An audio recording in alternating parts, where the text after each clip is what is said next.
Hello students, Sutradhar sir के channel पर आपका स्वागत करता हूँ। आज पढ़ेंगे क्लास 10th का जो हिंदी बुक है उसमें से एक पोएम जिसका नाम है साकी और लिखा है कबीर दास जी ने। तो सबसे पहले कबीर दास जी को नमन करके इस पाठ का शुरू करते हैं। तो चलिए, अगर आप इस चैनल पर फर्स्ट टाइम आए हैं तो सबसे पहले तो चैनल को सब्सक्राइब करें ताकि आपको जो मैं वीडियो अपलोड करूँ सबसे पहले आपको मिले, और बेल बटन को भी प्रेस करिए।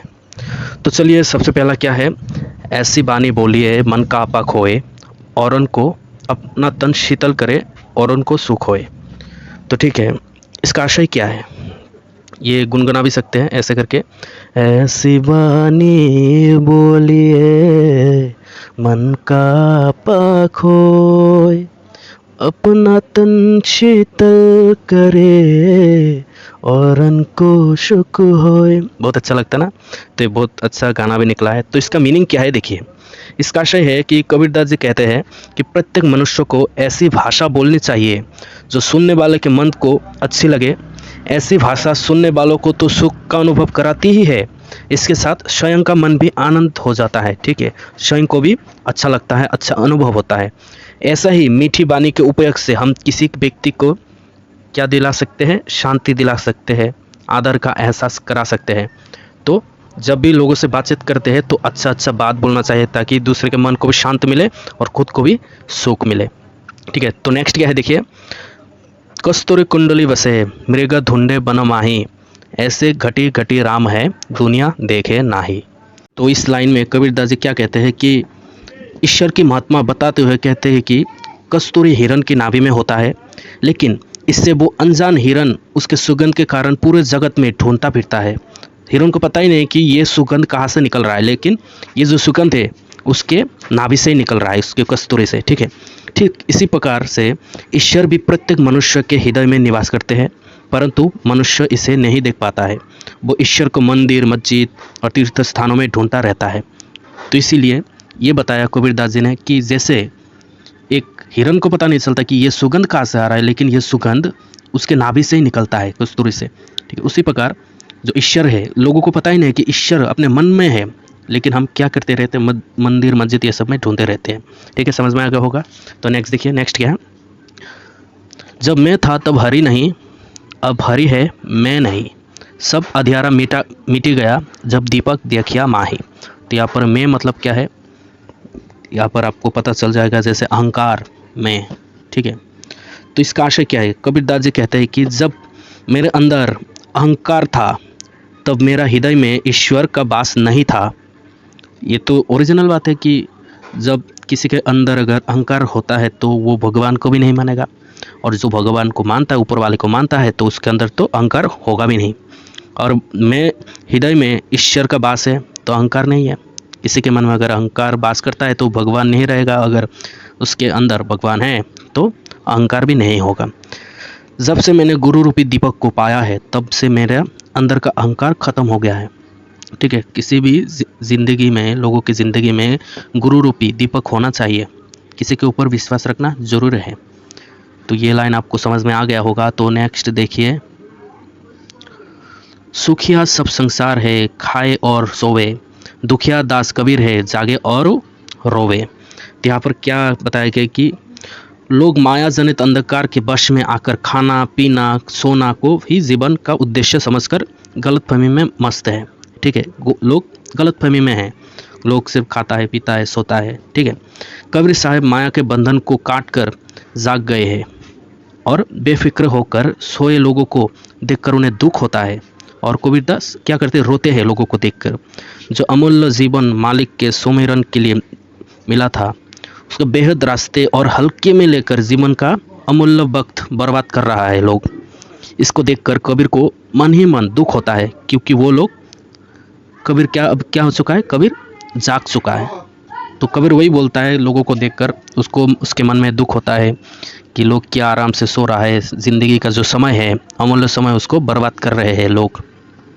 तो समझ में आ गया होगा आपको। नेक्स्ट, बिरह भुवंगम तन वसे मंत्र ना लागे कोई, राम वियोगी ना जीवे जीवे तो बोरा होई।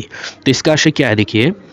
इस कविता का भाव है कि जिस व्यक्ति के हृदय में ईश्वर के अनंत प्रेम की धुन लग जाती है और ईश्वर के प्रेम को ही अपना सारा सुख मानने लगता है तथा ईश्वर के प्रति प्रेम रूपी विरह का सर्प बच जाता है।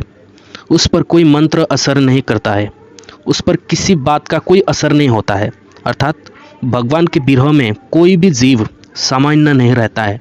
ठीक है, समझ में आ गया होगा आप लोगों को। अभी देखिए ये बहुत ही इंटरेस्टिंग है। क्या है? निंदक नेरा राखिए अंगनी कुटी बधाई, बिन सावन पानी बिना निर्मल करे सुधाई। तो यहाँ पर कबीरदास बताते हैं, क्या बताते हैं देखिए, निंदक नियारे राखिए, अर्थात क्या है इसका, जो आपकी निंदा करते हैं आप उसके अपना साथ रखिए। आंगन कुटी सभाई, इसका अर्थ है कि आप उनको अपने घर में रखिए, और इसका अर्थ यह है कि आप उनको अपने हृदय में रखिए।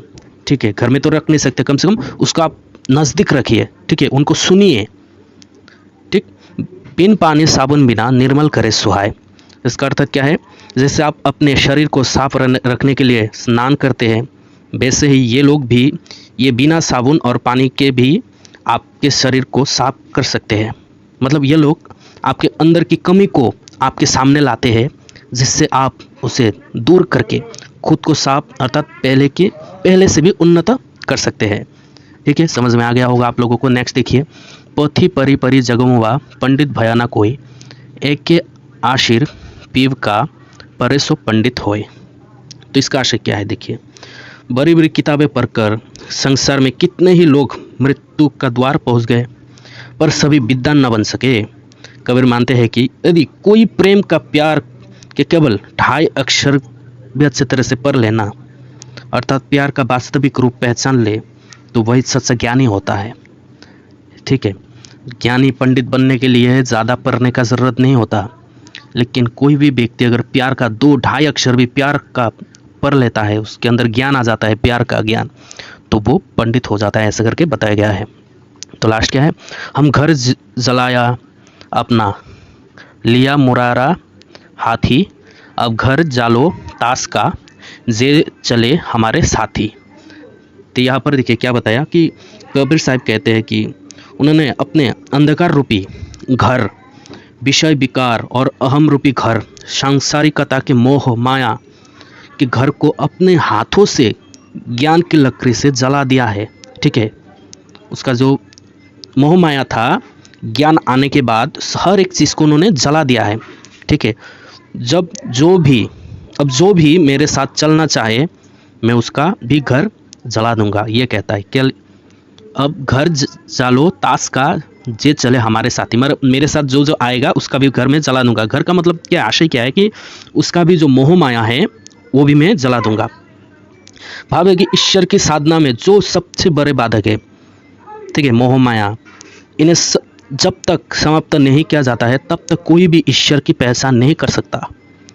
यह सद्गुरु ही होता है जो इनको ज्ञान की अग्नि से समाप्त कर देता है।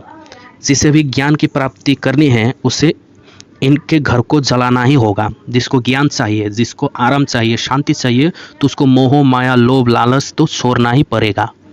ठीक है, तो इसका आशय यही है। तो ये कबीर ग्रंथावली से लिया गया है। ठीक है, तो अगर आपको समझ में आया तो सूत्रधर सर का जो चैनल है उसको सब्सक्राइब करें, वीडियो को लाइक करें और अपने दोस्तों के साथ शेयर करें। Thank you.